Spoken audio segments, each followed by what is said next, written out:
আসসালামু আলাইকুম, শুভেচ্ছা সহ আমন্ত্রণ জানাচ্ছি দেশের এবং দেশের বাইরে সকল দর্শক শ্রোতাকে চ্যানেল আই সংবাদ আয়োজন নিয়ে বার্তাকক্ষে রয়েছি আহমেদ মেহেদী হাসান। সংবাদের শুরুতেই চলুন জেনে নেওয়া যাক ফ্রেশ প্রিমিয়ামটি সংবাদ শিরোনাম। আনোয়ারুল আজিম হত্যা তদন্তে এবার নেপাল যাচ্ছেন বাংলাদেশ ভারতের গোয়েন্দারা। মূল উদ্দেশ্য অভিযুক্ত শাহিনের তথ্য জানা। হৃদরোগ ও শ্বাসকষ্টের স্প্রে প্লাস্টিক বোতলে বেশি শুল্ক ধারায় বাড়ছে উৎপাদন ব্যয়, শুল্ক কমানোর আহ্বান। ধূমপান রোধে আইনের কঠোর প্রয়োগ ও নতুন প্রজন্মকে সম্পৃক্ত করার তাগিদ।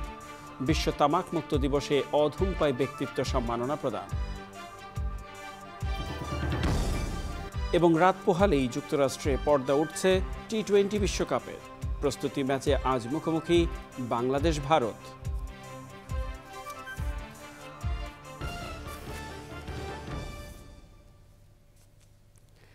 সংবাদ শিরোনামগুলো জানাচ্ছিলাম প্রিয় দর্শক। এখনকার সংবাদ আয়োজন একই সঙ্গে চ্যানেল আইয়ের ইউটিউব চ্যানেলে এবং চ্যানেল আইয়ের ওটিটি প্ল্যাটফর্ম আই স্ক্রিনে লাইভ স্ট্রিম হচ্ছে।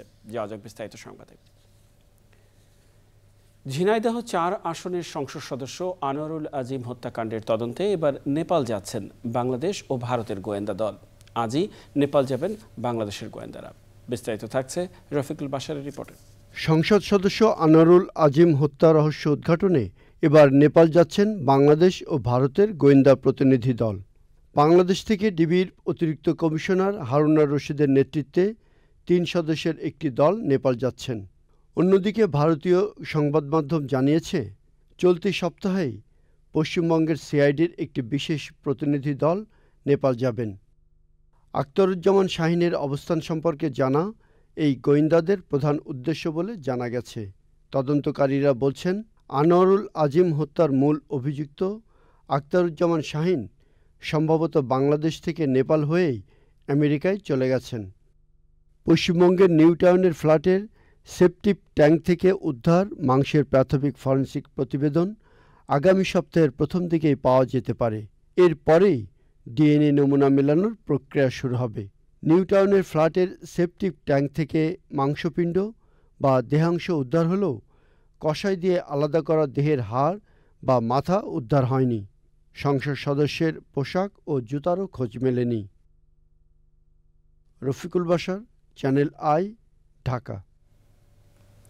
হৃদরোগ এবং শ্বাসকষ্টের স্প্রে প্লাস্টিক বোতলকে সাধারণ প্লাস্টিক ধরে 4 থেকে 5 গুণ বেশি শুল্ক ধরায় উৎপাদন ব্যয় বেড়ে যাচ্ছে। এ কথা তুলে ধরে বাংলাদেশ ঔষধ শিল্প সমিতির সভাপতি আব্দুল মুক্তাদির আগামী বাজেটে শিল্পের মূল উৎপাদনগুলোর আমদানি শুল্ক নির্ধারণের ক্ষেত্রে সুবিবেচনার অনুরোধ জানিয়েছেন। নতুন রপ্তানি বাজার ধরতে ভিনদেশে ক্লিনিক্যাল ট্রায়াল এবং অফিসের ব্যয় নির্বাহের জন্য পাঠানো অর্থের উপর 40% কর বসানোর বিষয়টিও বিবেচনা করার আহ্বান জানিয়েছেন তিনি। রিজভি নওয়াজের রিপোর্ট। ওষুধ শিল্পের কাঁচামাল তথা মূল উপাদানের আমদানি শুল্ক গড়ে 7.5%, প্যাকেজিং সহ অন্য অনুষঙ্গের শুল্ক 15.5%-এর বেশি নয়। তবে এইচএস কোড জটিলতায় অনেক সময় এটা সর্বোচ্চ 25% হয়ে থাকে। করজাল সম্প্রসারণ না করে যারা কর দিচ্ছে তাদের থেকে আরও বেশি রাজস্ব আদায় করতে গিয়ে শুল্ক কর্মকর্তাদের হয়রানির বিষয়টি সরকারের সর্বোচ্চ মহলের নজরে এনেছেন ব্যবসায়ীরা। হৃদরোগী যারা, তাদের বুকের ব্যথা হলে নাইট্রোগ্লিসারিন স্প্রে নিতে হয় মুখে, এবং একটা খুবই স্পেশালাইজড স্প্রে। যারা হাঁপানি রোগে ভোগেন তাদের রোগটা কিন্তু শুরু হয় নাকের থেকেই, সুতরাং এখানের জন্যে নেজাল স্প্রে ব্যবহার করতে হয় প্রতিদিনই। এই সমস্ত আইটেমগুলি অত্যাধিক স্পেশালাইজড এবং এগুলি একটি প্লাস্টিক আইটেম। হঠাৎ করে আমরা দেখছি এগুলিকে সাধারণ প্লাস্টিক আইটেম হিসাবে তারা বর্ণনা করে এইচএস কোড চেঞ্জ করে, যেখানে আমরা 15% ডিউটি দিতাম সেখানে 127% ডিউটি দিতে হচ্ছে, 106 থেকে 127। তার ফলে আমাদের একটি নেজাল স্প্রে যদি আমরা কিংবা একটি নাইট্রোগ্লিসারিন স্প্রে যদি আমরা মনে করেন 100 টাকায় বিক্রি করি, সরকার করই নিয়ে যাচ্ছে এখানে হয়তোবা 60 টাকা কি 65 টাকা, এবং আমাদের এটা তৈরি করতে খরচ হচ্ছে 130-40 টাকা, কিন্তু আমাদের বিক্রি করতে হচ্ছে 100 টাকায়। আমরা আশা করেছি যে কর কর্তৃপক্ষ এটা অনুধাবন করবেন এবং তারা ওষুধের কাঁচামাল এবং অ্যাক্সেসরিজের উপরে যে ডিউটি সিলিং দেওয়া রয়েছে তার উপরে যাবে না। ওষুধ শিল্প খাতের নেতারা আশা করছেন বরাবরের মতো আগামী বাজেটও এনবিআর ওষুধ শিল্প সমিতির যৌক্তিক চাওয়াগুলো মেনে নেবে। প্রত্যেক দেশেই রেজিস্ট্রেশনের জন্য ফিস দিতে হয় প্রতিটি দেশে, এবং এটার জন্য ক্লিনিক্যাল ট্রায়াল করতে হয়, বায়োইকুইভ্যালেন্স স্টাডি করতে হয়, এবং প্রতিটি ওষুধের ক্ষেত্রে প্রতিটি আইটেমের ক্ষেত্রে প্রায় 50,000 $60,000 থেকে শুরু করে $2-3 লক্ষ পর্যন্ত আমাদের বিনিয়োগ করতে হয়। কিন্তু আমরা যখনই এটা বাইরে টেস্টিংয়ের জন্য, ক্লিনিক্যাল ট্রায়ালের জন্য এটা করি, কিংবা মনে করেন আমাদের দেশের বাইরে যারা বিভিন্ন কোম্পানির ব্রাঞ্চ করেছে তাদের বেতন দিতে চাই সেই দেশে, তখন আমাদেরকে এই বিনিয়োগের উপরে ট্যাক্স এবং ভ্যাট দিয়ে প্রায় 40% দিতে হয়। তো যদি একটি ব্যবসা সম্প্রসারণের আগেই আমরা অন্য দেশে ক্লিনিক্যাল ট্রায়াল করব এবং রেজিস্ট্রেশন খরচ করব, তার উপরে যদি 40% ট্যাক্স দিতে হয়, তাহলে পরে এই কার্যক্রম চালানো অত্যধিক কঠিন। শিল্প মালিকদের আশা, অর্থনীতিতে চলমান খারাপ সময় দ্রুতই কেটে যাবে। 17 কোটি মানুষের দেশে ওষুধের যে চাহিদা তার 98% পূরণ হয় এদেশে তৈরি কারখানার ওষুধ দিয়ে। উদ্যোক্তারা বলছেন সরকার নীতি সহায়তা দিয়ে আসছে, কিন্তু সাম্প্রতিক সময়ে ডলারের দাম বৃদ্ধি সহ এনবিআরের শুল্কায়নের যে জটিলতা, বিশেষ করে কাঁচামালের আমদানি শুল্কের যে জটিলতা, সেটি যদি সরকার আরেকটু উদ্যোক্তা বান্ধব হয় তাহলে কম দামে ভোক্তাকে ওষুধ দেওয়া সম্ভব হবে। রিজভিন আওয়াজ, চ্যানেল আই, জিরাবো, সাভার। তামাকমুক্ত দেশ গড়তে সবার সমন্বিত উদ্যোগের বিকল্প নেই বলেছেন কৃষিমন্ত্রী আব্দুস শহীদ।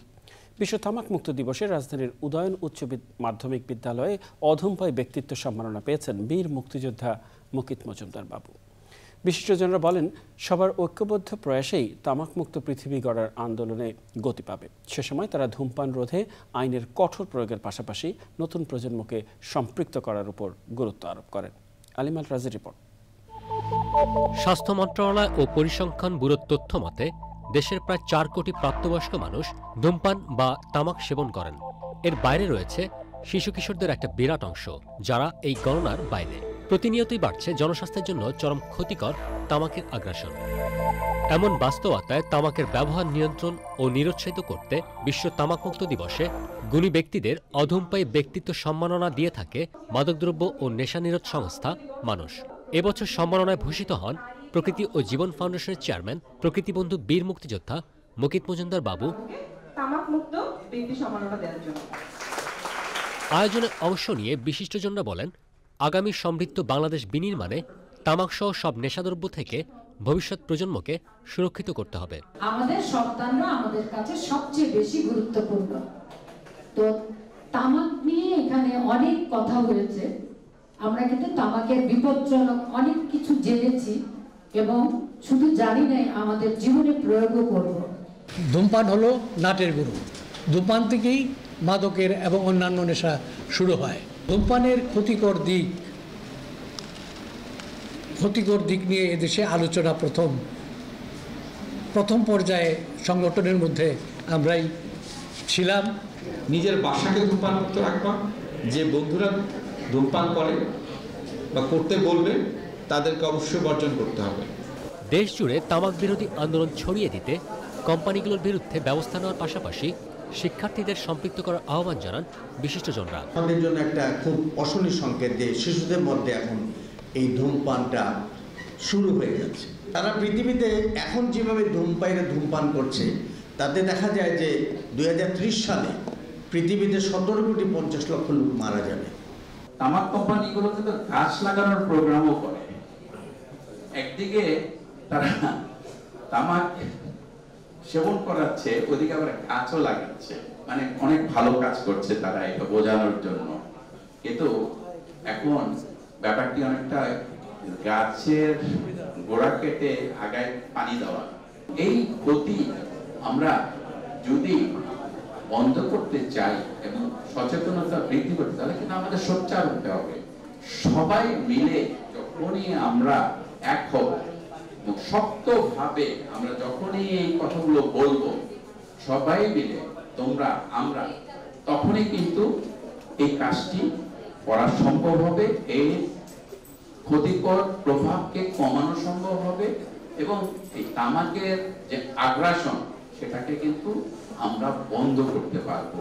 আমরা একটি তামাক মুক্ত বিশ্ব করার যে অঙ্গীকার, বাংলাদেশ 2024 সালে এই তামাক মুক্ত হিসাবে এবং মাদক মুক্ত হিসাবে আমরা দেশকে মুক্ত করবো, এই ঘোষণা মাননীয় প্রধানমন্ত্রী দিয়েছেন। তামাক মুক্ত দেশ গড়ার লক্ষ্যে ধূমপান ও মাদকের বিরুদ্ধে 3 দশকের অধিক সময় কাজ করছে মানুষ। আলিমাল রাজি, চ্যানেল আই, ঢাকা।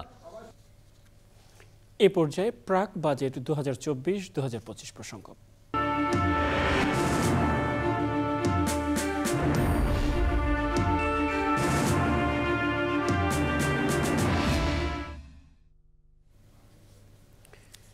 এবারের বাজেটে প্রযুক্তি খাতের কোন কোন বিষয়ের উপর সরকারের বেশি দৃষ্টি দেওয়া উচিত তা নিয়ে রয়েছে নানান আলোচনা। তবে সব আলোচনার কেন্দ্রবিন্দু হয়ে উঠেছে তথ্য প্রযুক্তি খাতে কর অব্যাহতি বহাল থাকবে কিনা সেই প্রসঙ্গ। সংশ্লিষ্টরা বলছেন, কর অব্যাহতি সুবিধা বহাল রাখার পাশাপাশি আর্টিফিশিয়াল ইন্টেলিজেন্সের ব্যবহার ও স্টার্ট আপ ফান্ড বাড়ানো, মেধাস্বত্ব সংরক্ষণ, ইন্টারনেট সুবিধা সহজীকরণের বিষয়গুলো বিবেচনায় রাখা উচিত। মিথিলা নাজনীনের রিপোর্ট। ডিজিটাল থেকে স্মার্ট বাংলাদেশ বিনির্মাণে 2011 সাল থেকে তথ্য প্রযুক্তি খাতের 27টি সেবায় কর অব্যাহতি সুবিধা দিয়ে আসছে সরকার। 2024-25 অর্থ বছরের বাজেটে 13 বছর ধরে চলা কর ছাড়ের সুবিধা শেষ হচ্ছে কিনা এ নিয়ে দোলাচল রয়েছে। যদিও সাম্প্রতিক সময়ে সরকারের নীতি নির্ধারক পর্যায় থেকে বলা হয়েছে আসন্ন বাজেটে হয়তো কর অব্যাহতি থাকতে পারে, তবে কবে থেকে কর ধার্য হবে সুনির্দিষ্টভাবে সে ঘোষণা আসতে পারে। তথ্য প্রযুক্তি খাত সংশ্লিষ্টরা কর অব্যাহতি রাখার পক্ষে মতামত তুলে ধরে বলেন, বিশ্ববাজারে টিকে থাকতে উদীয়মান এই খাতে প্রণোদনার বিকল্প নেই। চাহিদা অনুযায়ী পলিসির পরিবর্তন এবং নির্দিষ্ট কাঠামোর মাধ্যমে দূরদর্শী পরিকল্পনা সহ সার্বিক বিষয়ের প্রতিচ্ছবি আগামী বাজেটে আসতে পারে বলে মনে করেন সংশ্লিষ্টরা। আমরা দেখতে চাই যে এই কর অব্যাহতির মেয়াদটা আমাদেরকে যেন অ্যাটলিস্ট 2031 পর্যন্ত বলবৎ রাখা হয়। খরচটা বেড়ে গেলে তখন দেখা যাবে যে প্রত্যেকটা জায়গায় খরচ বেড়ে যাচ্ছে। আবার অন্যদিকে এই খরচটা বেড়ে যাওয়া মানে হচ্ছে আমরা যখন রপ্তানিতে যাই তখন আমাদের যে প্রতিযোগিতা করি যাদের সাথে, ভিয়েতনাম বলি বা ফিলিপিন বলি, এমনকি ইন্ডিয়া বলি, ওখানে কিন্তু ওরা বিভিন্ন রকমের সুবিধা পাচ্ছে। সো ওদের সাথে আমাদের দাম বেড়ে গেলে আমাদের ওই চ্যালেঞ্জেও পড়তে হবে। Incubation centre, software technology park সহ আইসিটি খাতের যেসব জায়গায় বিদেশি বিনিয়োগ বাড়ানো যায় সেদিকে সরকার আরও বেশি মনোযোগী বললেন নীতি নির্ধারকরা। ইনফ্রাস্ট্রাকচার আমরা করে ফেলছি, এখন ইনফ্রাস্ট্রাকচারকে কাজে লাগানোর জন্য যাদের আসা দরকার সেই ইনভেস্টর তারাও কিন্তু আসছে আস্তে আস্তে। তারাও তো একদিনে আসবে না, তারাও তো আস্তে আস্তে ইকোসিস্টেমটা পরীক্ষা করবে যে আসলে তত ইনভেস্ট করা যায়, ব্যবসা বান্ধব কতটুকু সাস্টেনেবিলিটি আছে কিনা, ট্রাস্ট, তারপর এর সাথে অনেক কিছুই আছে। আপনি যদি বলেন যে শুধু আইসিটি, তাও তা না, যদি গ্যাস, পানি, বিদ্যুৎ সহ পরিবহন, নানা কিছু আপনি চিন্তা করেন, লজিস্টিক চিন্তা করেন, পলিসি চিন্তা করেন, ট্যাক্স চিন্তা করেন, এমন কিছু নাই যে কোনোটাকে আপনি বাদ দিতে পারবেন না। প্রযুক্তি ব্যবহার করে ঘরে বসে ফ্রিল্যান্সিংয়ের মাধ্যমে বৈদেশিক মুদ্রা আয় করা তরুণ যুবকদের মন্ত্রণালয়ের পক্ষ থেকে নানান সুবিধা সম্বলিত যে স্মার্ট কার্ড দেয়া হয়েছে তার গতিশীলতা বাড়ানো হবে বলে সংশ্লিষ্টদের প্রত্যাশা। তথ্য প্রযুক্তি খাতে কর রাখা হোক কিংবা না রাখা হোক, ক্রমেই বিকাশমান এই খাতটি যেন সার্বিকভাবে আরও জনবান্ধব এবং কল্যাণমুখী হয়ে ওঠে সেই বিষয়টিকেই বিবেচনার আহ্বান সংশ্লিষ্টদের। Mithila Nazneen, channel I, Dhaka. এ পর্যায়ে neo care T20 world cup update. বিরতির পরে আবারও ফিরে এলাম চ্যানেল আই সংবাদে। এ পর্যায়ে কৃষি সংবাদ।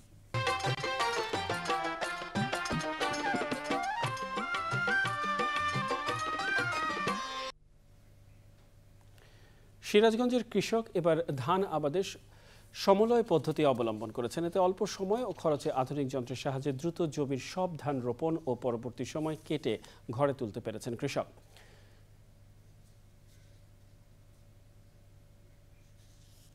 দেখবেন প্রকৃতি সংবাদ।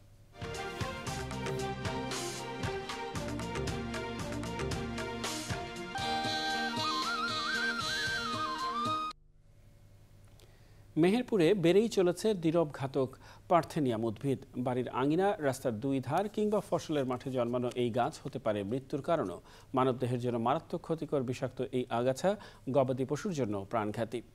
বিশেষজ্ঞরা বলছেন, এটি নির্মূল করা না গেলে আরও হুমকিতে পড়বে জেলার কৃষি ও প্রকৃতি পরিবেশ। জানাবো খেলার খবর।